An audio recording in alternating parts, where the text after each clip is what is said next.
大家好，歡迎收睇 C Plus Info 私家消息。呢度係你每日掌握英國同國際消息嘅粵語新聞台。我哋為華人觀眾提供近期嘅政治、經濟、科技、文化同社會相關新聞。今日為大家報道嘅焦點新聞包括：英國庇護住宿開支預計達153億英鎊。Hornsey 4風電項目取消對工黨清潔能源目標嘅影響。Harbour Energy 裁員250人。風險稅重創北海能源業。倫敦金融業穩定吸引投資。英國續為歐洲首選。英國雞肉巨型農場引發居民抗議同法律挑戰。諾丁漢郡破獲史上最大水晶毒品案，6人被判監。響睇片之前，請大家先免費訂閱同俾個 like， 我哋仲可以 share 條片俾朋友，作為鼓勵我哋製作影片嘅動力。多謝大家支持。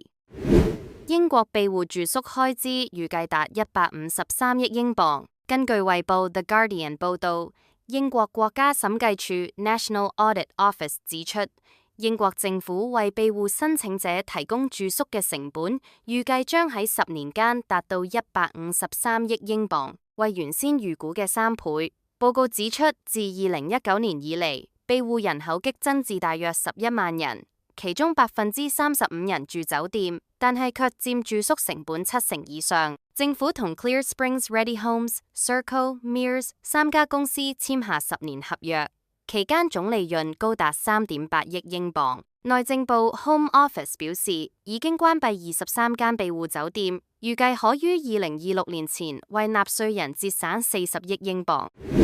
漢時4風電項目取消對工黨清潔能源目標嘅影響。根據衛報 The Guardian 報道，丹麥能源公司 Ørsted 宣布取消英國約克郡 Yorkshire 海岸嘅 Hornsea 4離岸風電項目，原因包括成本上升、利率提高以及執行風險。該項目原計劃安裝180台風力渦輪機，總發電容量為2.4吉瓦，足以為超過100萬戶家庭供電。此舉對工黨領袖施紀賢 Keir Starmer 嘅2030年零碳能源承諾構成壓力。能源大臣米利班德 Ed Miliband 表示，政府將會同 Ørsted 合作，尋求喺2030年前重新啟動該項目。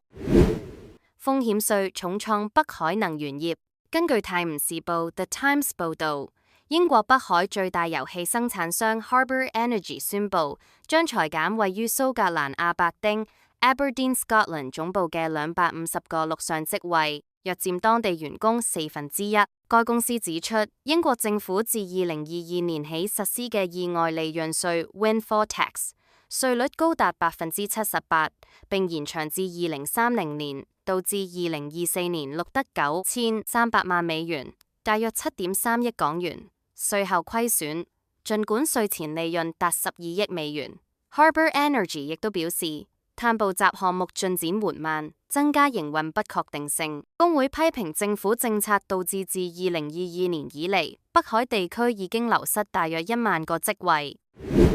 倫敦金融業穩定吸引投資。英國續為歐洲首選。根據倫敦金融城市政廳 City of London Corporation 2025年5月7號發布嘅報告，英國持續成為歐洲金融服務投資嘅首選目的地。倫敦市長阿拉斯泰爾金 Alastair King 表示，儘管全球經濟不確定性增加，英國仍被視為國際投資嘅穩定港灣。報告指出，英國金融服務業喺2024年吸引咗大量外資，特別係喺可持續金融、數碼轉型同埋資產管理等領域。政府亦推動曼森樓協議 Mansion House Accord， 鼓勵養老金基金增加對國內企業同埋基礎設施嘅投資。英國雞肉巨型農場引發居民抗議同法律挑戰。根據調查新聞局 The Bureau of Investigative Journalism 報導，英國雞肉產業面臨居民嘅強烈反對。過去30年間，英國雞肉產量增加近70%。2024年屠宰量超過10億隻。然而，居民對於巨型農場造成嘅污染、疾病風險及動物福利問題表示關切，並提出多宗訴訟。政府被要求資助更可持續嘅養殖方式，以應對日益嚴重嘅環境同公共健康問題。諾丁漢郡破獲史上最大水晶毒品案，6人被判監。根據諾丁漢郡警察局 （Nottinghamshire Police） 報導，警方破獲一宗歷嚟最大宗嘅水晶毒品 （Crystal Meth） 走私案，6名涉案人士被判入獄。主腦達文特詹姆斯 （Devante James） 利用健身教練身份掩飾從美國走私超過700萬英鎊毒品，並偽裝成減肥奶昔等物品進口。警方喺史坦斯特德機場 （Stansted Airport） 截獲首批包裹之後，展開為期18個月嘅大陸行動 Operation Continental， 最終成功瓦解該犯罪集團。以上就係我哋今日為你整理嘅英倫消息簡報，記得俾 Like、Share、撳個小鈴鐺，仲要免費訂閱我哋私家消息，咁就唔會錯過任何新片啦。每日同你一齊掌握最新資訊，我哋下次見，拜拜。